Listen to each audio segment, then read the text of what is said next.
कल चुनाव आयुक्त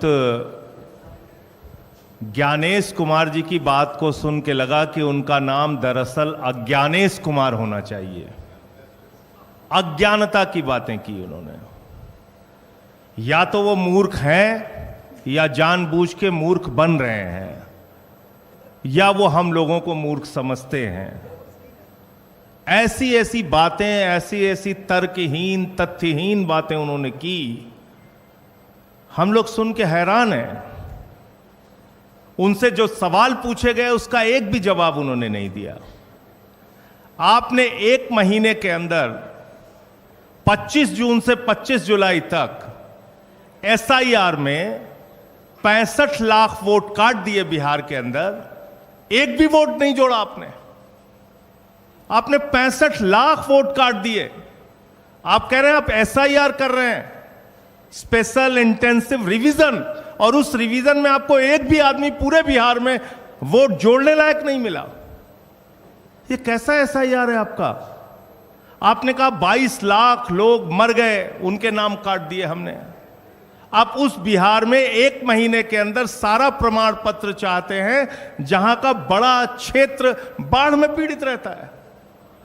आप उनसे कह रहे हैं अपना निवास प्रमाण पत्र लेके आओ, अपने माताजी का निवास प्रमाण पत्र लेके आओ, अपने पिताजी का निवास प्रमाण पत्र लेके आओ, पूरे घर का आप प्रमाण पत्र लेके आओ।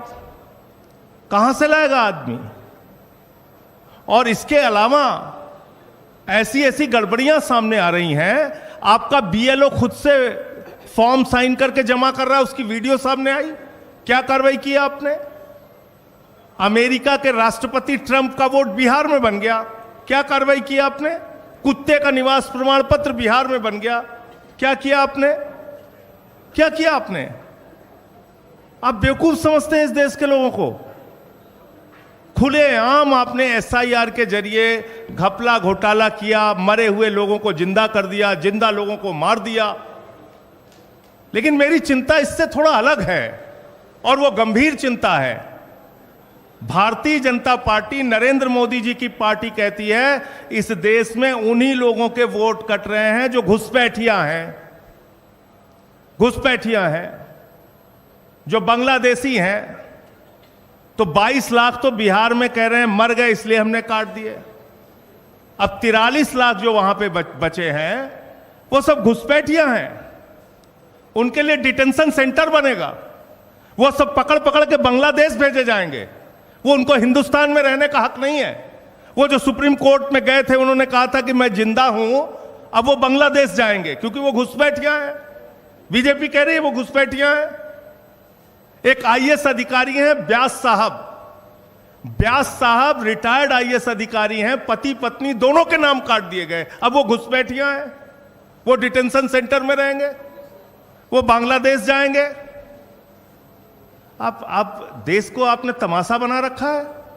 आप कह रहे हैं चुनाव आयोग को वोट चोर कहना संविधान के खिलाफ है, वोट चोरी करना संविधान के मुताबिक है। वाह भैया, वोट चोर कहना संविधान के खिलाफ है, वोट चोरी करना संविधान के मुताबिक है, वोटर लिस्ट में भ्रष्टाचार करना संविधान के मुताबिक है। आप कहते हैं शिकायत नहीं की गई आपको। मैं दिल्ली का उदाहरण बताता हूं। दिल्ली में केंद्रीय मंत्रियों के घर पे 33 वोट बने, 25 वोट बने, 22 वोट बने, सांसदों के घर में 15 वोट बने। मैं खुद केजरीवाल जी के नेतृत्व में जाके शिकायत हमने लिखित रूप से दे के आए थे हम लोग। कोई कार्रवाई आपने नहीं किया। आपने नई दिल्ली विधानसभा क्षेत्र में 42,000 वोट काट दिए, 42,000 वोट चुनाव शुरू होने से पहले। 14 विधानसभाओं में भारतीय जनता पार्टी के कार्यकर्ताओं ने हजारों वोट कटवाने की एप्लीकेशन दी। ये सारी लिखित शिकायत, मिल के शिकायत, अनुरोध करके शिकायत, बार बार कह के शिकायत हम लोगों ने चुनाव आयोग में जाके की। आज तक कोई कार्रवाई आपने नहीं किया। समाजवादी पार्टी के रामगोपाल जी ने बताया, उन्होंने एफिडेविट पर शिकायत किया। महाराष्ट्र के अरविंद सावंत भाई ने बताया, और तमाम लोग, बंगाल में ममता जी ने बताया कि कैसे आपने फ्रॉड किया वहां पे। लेकिन आप कोई कार्रवाई नहीं करते। फिर कह रहे हैं कल की प्रेस कॉन्फ्रेंस से ज्यादा तो मुझे हंसी परसों का उनका चिट्ठी देख के आई। उनका जो लेटर आया सामने, उसका पॉइंट नंबर 7 में पढ़ रहा था। कहने लगे साहब गड़बड़ी हुई है, लेकिन राजनीतिक दलों ने हमें नहीं बताया कि गड़बड़ी हुई है। तो मैंने कहा ये तो वही किस्सा हो गया कि एक बदमाश थानेदार आया एक इलाके में, उस थानेदार ने अपने सिपाहियों के साथ मिलकर इलाके में डकैती डाल दी। डकैती डाल दी तो फिर वो थानेदार पकड़ा गया। थानेदार जब पकड़ा गया तो थानेदार ने कहा कि साहब इस इलाके के लोगों ने बताया ही नहीं कि डकैती डालना गलत बात है, चोरी करना गलत बात है। भैया एसआईआर आपने शुरू की, वोटर लिस्ट ठीक करना आपका काम है। 2018 का सुप्रीम कोर्ट का जजमेंट है, वोटर लिस्ट ठीक करना सिर्फ और सिर्फ चुनाव आयोग की जिम्मेदारी है। आप विपक्षी दलों को धमका रहे हैं, कह रहे हैं कि ये संविधान के खिलाफ बोल रहे हैं। हम लोग संविधान बचाने की लड़ाई लड़ रहे हैं। मताधिकार एक ऐसा अधिकार है जो बाबा साहब डॉक्टर भीमराव अंबेडकर जी ने भारत के संविधान में दिया और कहा कि राष्ट्रपति के वोट की गिनती भी एक होगी और गांव में रहने वाले मजदूर के भी वोट की गिनती एक होगी। हम इसकी लड़ाई लड़ रहे हैं, हम इसके लिए काम कर रहे हैं। और ये वोटर लिस्ट की गड़बड़ी जानबूझ के आप कर रहे हैं। इसमें आपने कल अपने आप को एक्सपोज किया पूरे देश के सामने। आप कह रहे हैं महिलाओं की प्राइवेसी भंग हो जाती है।